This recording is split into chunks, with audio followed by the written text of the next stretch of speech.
ہمارا شناخت یہ لباس نہیں تھا۔ آج کل ایک جملہ بہت عام ہو گیا، ہماری شناخت تو یہ لباس نہیں تھا۔ کپڑے سوچ نہیں ہوتے، پینٹ شرٹ اسکرٹ شارٹ پہننے سے کردار نہیں بنتا۔ سوال یہ نہیں کہ کپڑا اچھا ہے یا برا، سوال یہ ہے کہ یہ ہم سب کیوں کر رہے ہیں۔ کیا واقعی ہماری شناخت کبھی لباس سے جڑی ہوئی نہیں تھی، یا ہمیں آہستہ آہستہ یہ یقین دلایا گیا کہ اپنی پہچان پر شرمندہ ہونا ہی ترقی ہے؟ ذرا پیچھے دیکھو، ہماری مائیں، نانیاں، دادیاں، کیا وہ کم باصلاحیت تھی؟ کیا وہ باخبر تھی؟ کیا وہ کم مضبوط تھی؟ نہیں، وہ عورت تھی، مگر باوقار، سادہ، مگر با اثر، پردے میں تھی مگر کمزور نہیں تھی۔ اب ذرا یہ سوال سنو، ہمارا اسلام ہمیں پردے کا حکم دیتا ہے، یہ کسی انسان کا بنایا ہوا قانون نہیں، یہ اللہ کا حکم ہے۔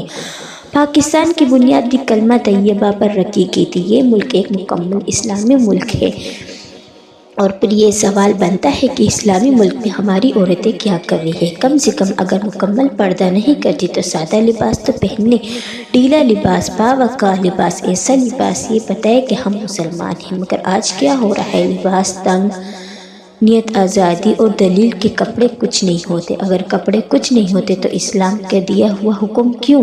اگر لباس اہم نہیں تو قرآن میں حدود کیوں بنائی گئی ہے؟ آج کی لڑکی کہتی ہے میرا جسم میری مرضی، ٹھیک ہے، مگر ذرا یہ بھی سوچو آپ کیا کر رہے ہیں؟ کیا آپ واقعی اللہ کے حکم کے مطابق چل رہے ہیں؟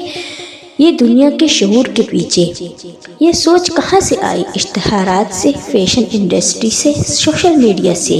جب ہر اسکرین پہ نمائش کو کامیابی اور حیا کو پسماندگی دکھایا گیا ہے تو پھر دل جلتا کیوں؟ ایمان کمزور کیوں پڑتا ہے؟ پینٹ شرٹ مسئلہ نہیں، مسئلہ یہ ہے کہ شلوار قمیص کو، پرانے پردے کو رجعت پسند اور سادگی کو کم معیار بتایا گیا ہے۔ یہ کیسی ترقی جہاں کلمہ زبان پر ہو اور زندگی میں نہ ہو؟ دنیا کے ہر ملک اپنے لباس پر فخر کرتے ہیں، جاپان کیمونو، چین ہامپو، بھارت ساڑی،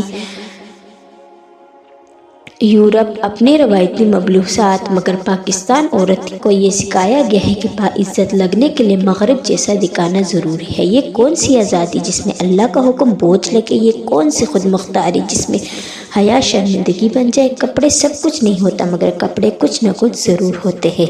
وہ بتاتے ہیں کہ ہم کسی دین سے ہیں، ہم کن قدروں کو مانتے ہیں۔ اسلام عورت کو قید نہیں کرتا، اسلام عورت کو عزت دیتا ہے۔ پردہ عورت کی توہین نہیں، پردہ عورت کی حفاظت ہے۔ اگر آج مکمل پردہ مشکل لگتا ہے تو کم سے کم سادگی سے تو آغاز کرو، کیونکہ ایمان بھی صفا ایک قدم سے شروع ہوتا ہے۔ سوال صرف لباس کا نہیں، سوال یہ ہے کہ ہم واقعی کس طرف جا رہے ہیں، کلمہ زبان پر اور یا زندگی میں بھی؟ فیصلہ ہمارا ہے۔